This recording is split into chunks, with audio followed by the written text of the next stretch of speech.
আসসালামু আলাইকুম। চলে আসলাম সকাল সকাল ব্লগ নিয়ে। যাচ্ছি হচ্ছে ঠিক কুমিল্লার পথে।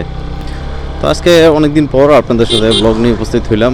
একেবারে কুয়াশা, অনেকটা কুয়াশা, মানে ভরে গেছে গা, আরও দেখা যাবো হয়তো কিছুদিন পর। তা আশা করি সকলে ভালো আছেন, সুস্থ আছেন আল্লাহর রহমতে। আলহামদুলিল্লাহ, আল্লাহ তাআলা আমাকে অনেক ভালো রাখছি। আর সুস্থ শরীর নিয়ে যাচ্ছি হচ্ছে কুমিল্লা ট্যুরে। এখন ওইখানে যাওয়ার পর দেখা যাক আপনাদেরকে আমি কি কি দেখাতে পারি। মূলত আমার এই ফার্স্ট টাইম হইতেছে যাওয়া। এই দিকটা দেখেন, অনেক কুয়াশা, আমাদের নদীর পাড়ের দিকে কুয়াশার পুরা ঘাটি মনে হইতেছে। তো সকালে আরও দেখা যায়, যেমন কোন দিকটার কথা বলবো, সেটা হইতেছে ফজরের পরে যখন নামাজ পড়তে বের হই ইনশাল্লাহ, তখন দেখা গেছে কি কুয়াশার পরিমাণটা অনেক দেখা যায়।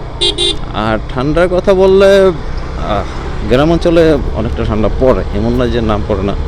আমাদের যে সাইড, ওই সাইডে অনেক ঠান্ডা পড়ে, অনেক অনেক।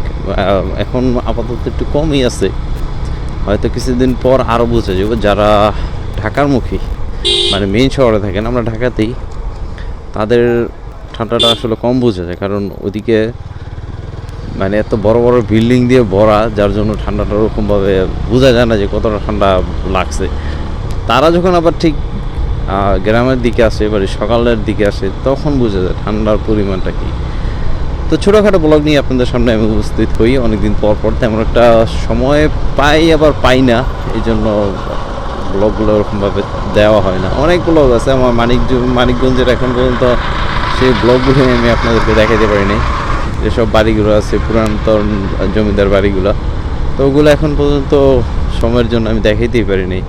তবে খুব শীঘ্রই আপনাদেরকে আমি চেষ্টা করব ওই ব্লগগুলার দেখানোর জন্য, কারণ অনেকগুলো ভিডিও জমে আছে যেগুলো ছাড়তে পারি না। আর একটা জিনিস কি, আসলে সাপোর্টটা হইতেছে মেন। যদি একটা চ্যানেলের ভিউ না হয়, তখন দেখা গেছে কি এটা কারোই ভালো লাগে না, যে আপনি একটা জিনিস আপলোড দিলেন, দেওয়ার পর দেখা গেছে ভিউ হয়তো না। এটা আমার বেলায় হোক, যারা মানে ভিডিও ব্লগ করে, তাদের সবার ক্ষেত্রেও অবশ্যই না। আরেকটা পয়েন্ট আছে, সেটা হইতেছে নতুন নতুন যারা, তাদের তো বিয়ে হইবই না। ঠিক আমার বেলায় তাই। আমি তো স্টার্টিংটা শুরু করছি, বাট অনেকগুলো ভিডিও আপলোড দিছি, তবে এখন আর মনে হয় না নিজের কাছে নতুন, একটু পুরান হয়েছি, কিন্তু ভিডিওগুলো আসলে ওইভাবে পাবলিসিটি হয় না, মানে পাবলিশড হয় নাই। তো এটা পরেরটা পরে, যদি আল্লাহ চাই হইব ইনশাল্লাহ, একদিন সাকসেস হওয়ার পথে থাকবো। তা আসলে আমি সবসময় চেষ্টা করি আপনাদেরকে কিছু ভালো দিক আলোচনা করার জন্য, কোন দিকটা করলে ভালো হয়, খারাপ হয়। তো এইগুলো মানে আমার বাইক রাইডে যতটা এক্সপিরিয়েন্স আছে, মানে ওগুলো আর কি আপনাদেরকে আমি জানানোর চেষ্টা করি। আমি অভিজ্ঞতা যেগুলো আছে, ওগুলো আমি আপনাদের সাথে শেয়ার করার চেষ্টা করি। আসলে বাইক তো নতুন না, অনেক বছর হয়ে যায়, প্রায় 10 বছরের উপরে তো হইবই মিনিমাম বাইক রাইড করি, অনেক আগে থেকেই। তো সেই অনুযায়ী ওরকমভাবে আসলে মাথা আসে নাই যে এই ব্লগগুলো করলে ইউটিউব থেকে অনেক কিছু পাওয়া যায়। মানে মূলত যারা ইউটিউবিং করে বা ব্লগ করে, একটা জিনিস খেয়াল করবেন, অনেকেই একটা কথা বলে যে এটা শখের বশে করতেছি বা এমনি। আসলে না, এটা একটা একেবারেই আমার কাছে মানে অযুক্তিহীন কথা বলা যায়। যারা ইউটিউবে বলেন বা ফেসবুকে যারা ভিডিও ছাড়ে, অবশ্যই ইনকাম। দেখেন পাগল একটা পাগলের সাথে দেখা গেল, অবশ্যই তারা দেখবেন নিজের একটা ইনকাম সোর্সের জন্য তারা এই জিনিসটা করে থাকে, ব্লগের করে থাকে। অবশ্য সহজে কেউ আবার করে না, দেখবেন অনেকেই পরিস্থিতির শিকার, এই আর কি পরিস্থিতির শিকার হয়। তো এই জন্য আর কি মূলত অনেকেই ব্লগ করে বা অনেক কিছু নিয়ে আর কি ট্রাভেলের ব্লগ করে। তো সেই দিক থেকে আমি একটু আর কি চেষ্টা করি যে দেখি আমার ধারায় কিছু হয় কি না, বা কাউকে কিছু জানাইতে পারি কি না।